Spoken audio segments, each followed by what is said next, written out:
Habang nasa biyahe ang Team Daddy Frankie pauwi ng Maynila, nadaanan nila ang isang matandang nakahiga sa tabi ng isang establishment dito sa Pangasinan.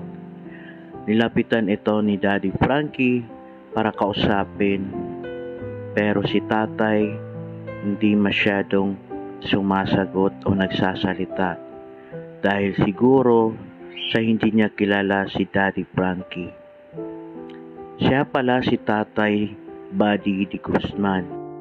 50 years old si tatay na isang homeless dito sa Pangasinan. Walang sinabi si tatay tungkol sa kanyang pamilya, pero nakakalungkot na dito lamang siya natutulog at hindi rin nakakakain sa tamang oras. Ayon pa kay tatay, 5 peso daw ang budget niya araw-araw para sa pagkain. Nakakalungkot na marami pa rin tayong mga kababayan na homeless at napapabayaan lang ng pamilya at dinadaan-daanan lang ng ibang tao. Okay, kain ka? Hindi ka pa kumakain? Sige, kain ka?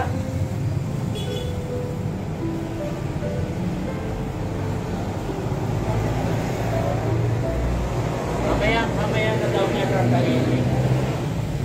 Tay, magkano to, tay? Bibigyan natin siya ng biyaya sa araw na to para may pambili siya araw-araw.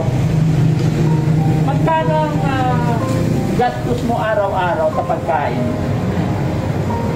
5 piso? Oh, kulang yung 5 piso, tay.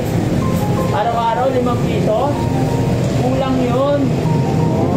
So tayo bibigyan kita ng pera, ingatan mo na lang para may pagkain ka araw-araw. Ano?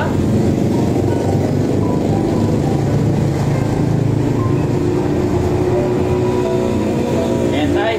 Bibigyan natin si tatay ng Maria para nang sa ganun is kasi hindi natin alam at hindi ko rin siya talaga kilala kasi nadaanan lang po namin siya rito. So, iniisip namin baka maluko siya or what, kaya bibigyan ko siya ng barya para pag bibili, hindi malaking amount. O, tayo tanggapin mo po. Yan. Tayo isa-isa lang labas pag bibili ka, ano, huwag mo ilalabas lahat. Tapos itago mo pag matutulog ka para hindi mawala. Okay? Ayan tayo, sa'yo na po lahat yan. Ayan. Ayan. At tinutupi ni tatay isa-isa. Ganyan ang pagtupi mo ng pera. Bakit? Ba't ganyan? Ayan, ang galing. Marunong na pala magtupi si tatay ng pera. Kaya sige, hintayin natin hanggat matupi ni tatay lahat yung pera. Happy ka, tay? Happy? Sige, tupiin mo lahat. Ngayon lang nakita na ganito magtupi ng pera. Ayan. Kaya po ganito ang bibigay ko kay tatay para maingatan niya, para hindi po mawala. Saka isa-isa niyang gagastusin. Kasi tinanong ko everyday kung magkano yung gagastusin niya sa pagkain niya. Sabi niya po, 5 piso lang. Ayan. Pero sabi ko kulang naman yung 5 piso. Wala nang mabibili halos yung 5 piso ngayon tayo eh. Okay ka lang tayo?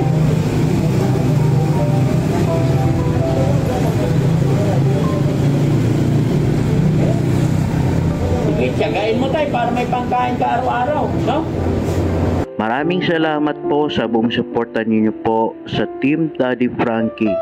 At kung nagustuhan mo itong video, mangyaring i-share po natin at magkomento, sa ganon nakakatulong din po tayo. God bless po. Maraming salamat.